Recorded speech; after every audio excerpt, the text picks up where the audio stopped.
It's the late 1980s. You're an executive with money to spend, but you're a new breed, and a Mercedes is too fuddy-duddy, and a BMW, well, that's a bit too yuppie and new money, and well, a Senator or a Granada, well, it's a bit too blue collar, isn't it? A Lexus and Infiniti, well, they're not going to be around until later in 1989. What you need is a Nissan Maxima.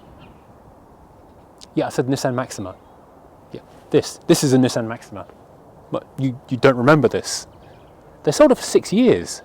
You may not have seen one of these in a while, because no matter how many of these they sold, there are only 6 left. And this is one of them. Well, this is the J30 shape. It's a 3rd generation Maxima. They've been around since 1982, in 2 previous guises, of course, being a 3rd generation. It was a global car, but designed primarily for the American market, which you can really see with the styling of this thing. The way that the wraparound front indicators and the impact bumpers and the curvy bonnet are pure, well, it's Ford Taurus basically, isn't it? And that was the target market, because in America it was a mid-size car. Because everywhere else, Europe, UK, Australia, this is a full-size car. It's a full-size sedan. In America, only mid-size. The J30 was made between 1988 and 1994. And although they probably sold quite a lot of them around the world, currently in the UK, there are 6 left. That's right, 6. And I would be willing to place fairly sizable chunks of money on the fact that this is by far the best one. As well as being an almost no mileage example. It's had 2 owners from new, a father and then his son. And they have stamped the book at every service interval all the way through, and the receipts are with this car. It is incredible. I know I'm kind of drawn to time warp cars to sort of see something that's either unchanged or unmodified, but this is yet another unbelievable thing. This car's for sale with Stone Cold Classics in Rootham. When it arrived with him, it still had its original tyres on. Can you believe that? Although this car was designed and built in a Parma in Japan, it's plain to see the target market was the American buyer. The spec is out of this world. It was impressive today. At the front, we even have headlamp wipers, my favourite accessory on any car in the world. An option which I love, I don't think it's on this car, but on top specs, I think around the world, maybe only in America, was supersonic suspension, which apparently gives you bulletproofing and wings of steel, or something to do with raising the car up and softening the suspension when bumps are coming. I don't fully understand, but it's basically sonar radar. I don't really understand, I couldn't find any information, but I love the sound of it. Now, under the bonnet is a 3-litre V6 engine. It's the same engine they stick in the 300ZX, or stuck in the 300ZX, I should say. On this car, it's transverse mounted though, because it's front wheel drive, so you can actually see, because it's a pre-millennium car, everything is here to see on show. There's no big plastic covers hiding all the bits and pieces and the goodies. You can see the cylinder heads front and back and the inlet manifold in the middle. It's really quite exciting. And because it's a 1989 car, it's a kind of a mixture of the old of the 80s and earlier, and the dawning of a new age with the electronics and new stuff of the 90s. These fuse boxes here are pure early 80s. If you have a Toyota or a Honda from the same period, you'll find very similar kind of boxes scattered around the engine bay. But then you have things like the ABS module, and bear in mind, it's 1989. ABS is standard on this. That's quite exciting. But at the same time, the wiper motor is just bolted onto the bulkhead, as it would have been in the 1940s. So we are kind of at a crossroads of motoring developing from the old to the new, but still looking quite modern. Now, because this is an executive saloon or sedan, the equipment level on this car is through the electrically operated glass sunroof.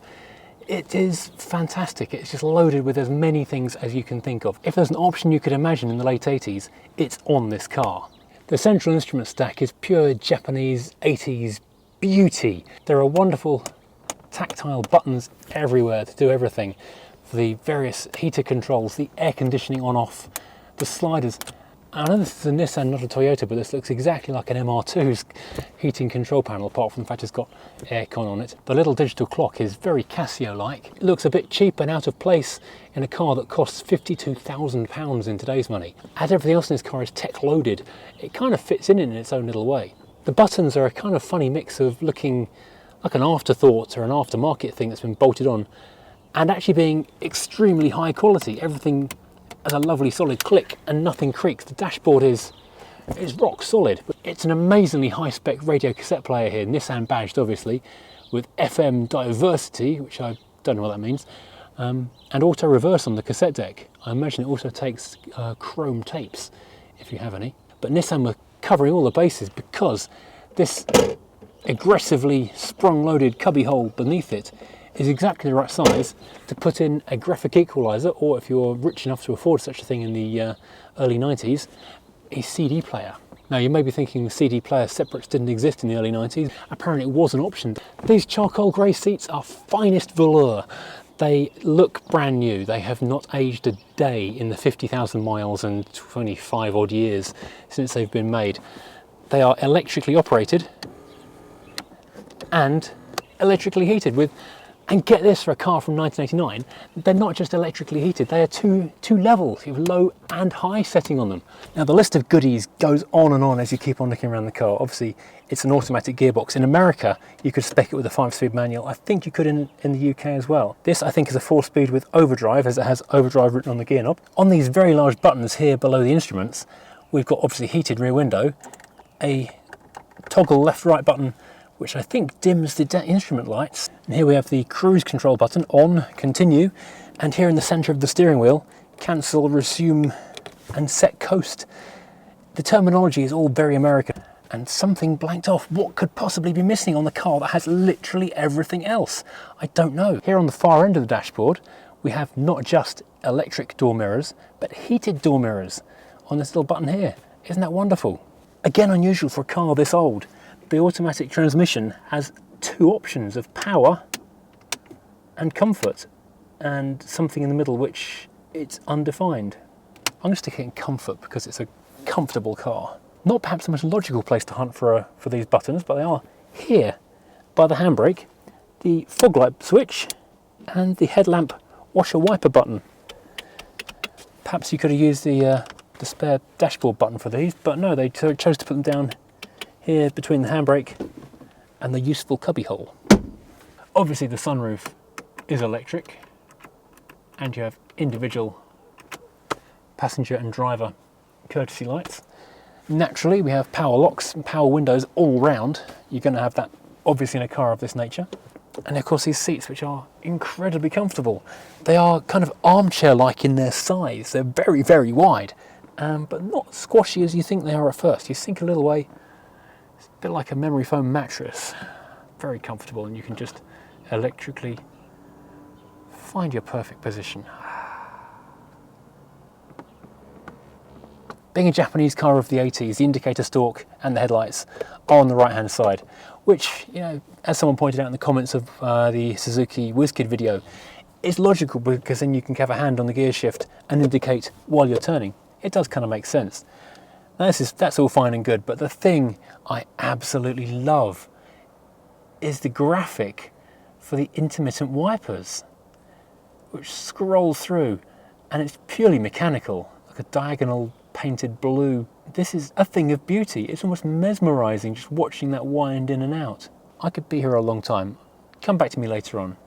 Wipers go on, wipers go off, wipers go on, wipers go off, wipers go on. And of course, being a Japanese car for the American market, this ignition switch has 2 quirks and features. First of all, now while that little ding-dong chime is initially adorable, it takes about 14 seconds to get very, very annoying. I would grow tired of that. And also, being a Japanese car of the 80s, there's a tiny push button down here which you have to push to remove your key and stop the chime. Now heading around to the back of the car where the boot or trunk lid has that wonderful wraparound dark smoked plastic trim piece, not bothered or interrupted by any buttons, means you have to open it down here on that lever. Let's go and take a look. This kind of integrated one-piece tailgate design is actually rather attractive. It's at the same time bland and interesting, and reveals a frankly enormous boot. I mean, it goes back this far. It's quite big really. Lots of golf clubs. Apparently that's how you measure boots. Something you notice if you're used to it on modern cars, And this is kind of the point at which they started happening on older cars. No handles inside the boot. You have to get your hands dirty to shut it. What's all that about? Electric aerials. Weren't these the best? I missed these from the 80s. Now, being old school Japanese, it fires up instantly. And the engine just burbles. It's kind of a bit like an old Granada, really. Basically, you just kind of float down the road in this thing. It is just a big cruiser. Everything is just really light to the touch. You don't have to push the throttle very hard, and it goes. Kick down is incredible. A little bit of wind noise from the sunroof there. And the auto box is really quite seamless. It just shuffles from gear to gear with no hassle whatsoever. The steering is super light. It really is a relaxing cruiser. If I was driving to Scotland tomorrow, I think this would be the car I would take. Apparently it gets about 29 to the gallon and will accelerate to 124 miles an hour. Although, to be honest, it's a bit too wafty to really want to do 124 miles an hour. In America, this is marketed as a four-door sports sedan or a sports car. Even had a little even had a sticker they put on the back window.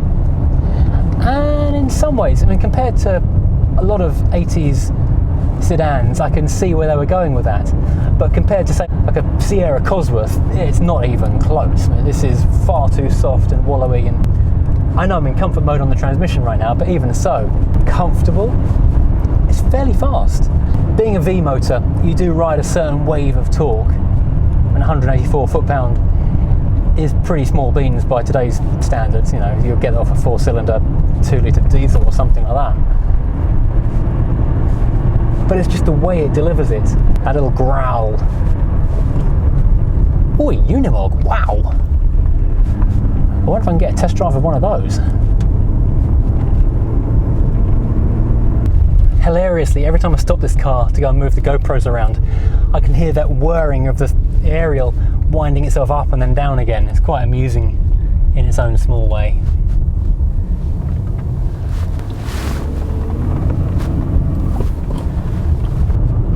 Now, this car is so clearly a 90s car. You can see where design trends were going in this car, because it was new in 88 and the 90s were about to happen. And a lot of people criticise American 90s cars in particular for their kind of jelly mold styling. But then come the early 90s, everything had that real similar kind of smooth aero look. Because the previous generations of this car were pure, somewhere between that kind of Japanese Americana that late 70s, early 80s cars had, where everything looked like a bit like a miniature Caprice, really. The other big giveaway, this was designed with the American market in mind, is the size of these buttons. Everything is big. How can I put this delicately? These are designed for less than delicate fingers.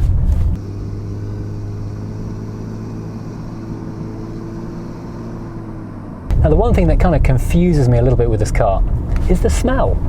Normally when I get into a car, you can smell the decade it was made, almost down to the year. 80s cars have got a certain kind of hint of velour, 90s cars have got a different kind of smell to them. You can even sometimes kind of tell what brand or at least what continent they came from. But this doesn't smell like anything I've ever smelt before, and I don't know why. Well, this car was owned by just two people for its entire life. First of all, the father, who bought it brand new from the dealership in 1989, and then his son, who took it off him a few years later. And they must be very careful, possibly fastidious is maybe the better word, people, because it is like it came out of the box. It is like new, forgetting the indicators on the right hand side. It's like driving a new car. With only 50,000 miles on it, it feels lovely. Listen to that growl.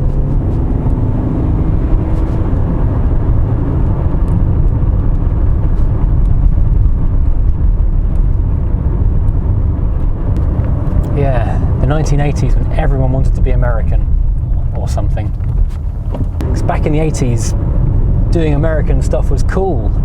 This is a better version of all the American cars from the 1980s. If you go and drive a Caprice or a Ford Taurus from 1989 or the early 90s, it will, in many respects, feel extremely similar in so much as the way that the car handles. But the way this thing is screwed together is all Japanese. This is the kind of build quality the American companies could just never compete with. And this is why the Japanese manufacturers just took over in America. Well, as always, I hope you've enjoyed this reminder of a past motoring icon, or something you've completely forgotten, as it may be in this case. But if you've enjoyed this, please hit like, please hit subscribe, hit the notification button, which I think is down there somewhere actually, a little circle with Furious Driving written on it. Hey, tune in next time and who knows what I'll be driving, because as always, even I don't.